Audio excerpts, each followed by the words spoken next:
Hi అండి, అందరికీ నమస్తే. మనం ఒక్కో టిఫిన్లోకి ఒక్కొక్క చట్నీ చేసుకుంటాం కదా. అలాగే మనకి ఒక్కొక్కసారి టిఫిన్ ఏదైనా సరే చట్నీ ఒకటే ఉంటే చక్కగా చేసేసుకున్నది స్టోరేజ్ చేసుకుంటే ఎన్ని రకాల టిఫిన్స్ అయినా వేసుకోవచ్చు అనిపిస్తుంది. నిజమే కదా. ఇవాళ నేను మీకు అలాంటిదే ఒకటి చూపిస్తాను. ఇది దోశ, చపాతీ, పూరి ఇలా దేంట్లోకైనా సరే పర్ఫెక్ట్గా సెట్ అయిపోతుంది. చాలా సింపుల్గా ఒక 10 నిమిషాల్లోనే చేసేసుకోవచ్చండి. సో ఇంకా ఆలస్యం చేయకుండా ఇవాళ ఈ ఆల్ ఇన్ వన్ చట్నీ రెసిపీని అయితే చూసేద్దాం. పదండి వీడియోలోకి. ముందుగా ఒక ప్యాన్ తీసుకొని అందులో ఒక 2 స్పూన్స్ ఆయిల్ అయితే వేసుకుందామండి.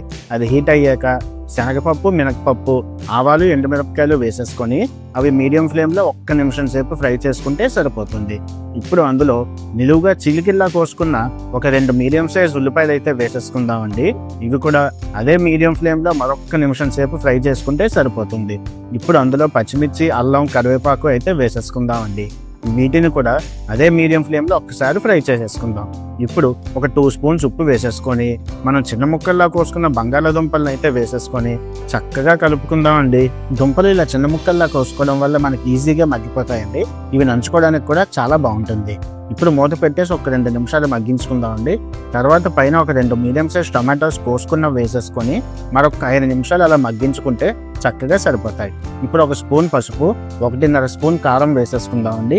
ఇవి ఒక్కసారి మనకి అన్నిటికీ ముక్కలకి పట్టేలా కలిపేసుకున్న తర్వాత ఇందులో ఒక 3/4 గ్లాస్ నీళ్ళు అయితే వేసేసుకుందామండి.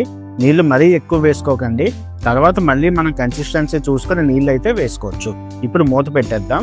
ఈ లోపల ఒక బౌల్లో శనగపిండిని తీసుకొని దాంట్లో కొంచెం కొంచెంగా నీళ్లు వేసుకుంటూ అది ఎక్కడ లంప్స్ లేకుండా ఇలా మీరు చూసే విధంగా దాన్ని అయితే తయారు చేసి పక్కన పెట్టేసుకుందాం. ఇప్పుడు మూత తీసి మనం ప్రిపేర్ చేసుకున్న ఈ శనగపిండి నీళ్ళు అయితే ఉన్నాయి కదండి, ఇవన్నీ మనం ఇందులో వేసేసుకుందామండి. చూసారా, ఇది వెయ్యగానే ఎంత చక్కగా కనిపిస్తుందో. ఇప్పుడు ఒకసారి కలిపేసుకొని కన్సిస్టెన్సీ చూసుకొని మీకు నచ్చిన కన్సిస్టెన్సీలో ఉందో లేదా చెక్ చేసుకోండి. కావాలంటే నీళ్లు అడిషనల్గా యాడ్ చేసుకోవచ్చు. ఇప్పుడు పైన కొత్తిమీర వేసి చక్కగా కలిపేసుకుందామండి. అదండి మన బొంబాయి చట్నీ లేదా ఆలు వేసిన శనగపిండి కూర ఏదైనా పిలవండి. మొత్తానికి ఇదైతే రెడీ అయిపోయిందండి. ఇది చాలా సింపుల్గా చేసేసుకోవచ్చు. నంచుకోవడానికి అయితే పర్ఫెక్ట్గా సెట్ అవుతుందండి.